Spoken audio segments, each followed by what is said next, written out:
L-editorjali tal-Gazzetti tal-Ħadd kienu ddominati mill-kawża dwar id-dil ta' Vitals, sentenza li hija waħda storika għal pajjiżna hekk kif tliet starijiet se jingħataw lura lill-poplu Malti Wawċi.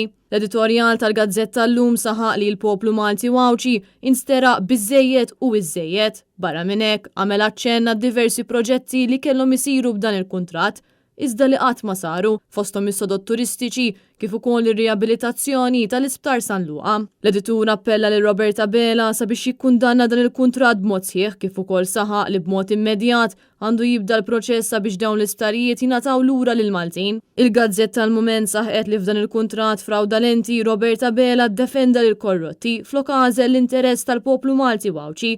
Bl-editorjal saħaq li wasal iż-żmien ta' bidla fil-pajjiż għaliex il-poplu irid serħan il-moħħ.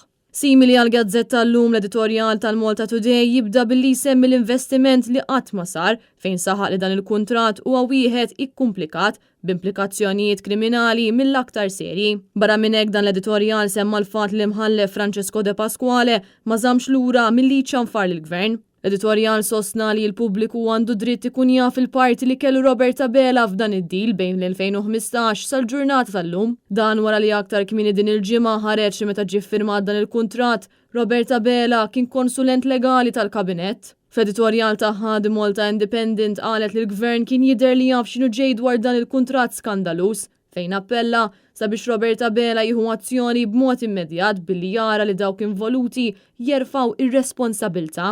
Il-Gazzetta The Sunday Times of Malta saħqet li Roberta Bela irid jara kif se jħares l-interessi nazzjonali hekk kif il-poplu Malti Wawċi ħaqqu li ssir ġustizzja totali miegħu. Intant il-Gazzetti Laburisti Kulħadd u t-Torċa m'għamlux rapportaġġ dwar id-dil ta' Vitals iżda minflok fuq il-faċċata l-Gazzetta Kulħadd kitbet li dawk il-Maltin li għalaw aktar mill-paga medja irdupjaw dan wara li għal diversi xhur diversi familji iħabtu wiċċhom mal-għoli tal-ħajja fejn il-paga mhux qed isservihom sal-aħħar tax-xahar.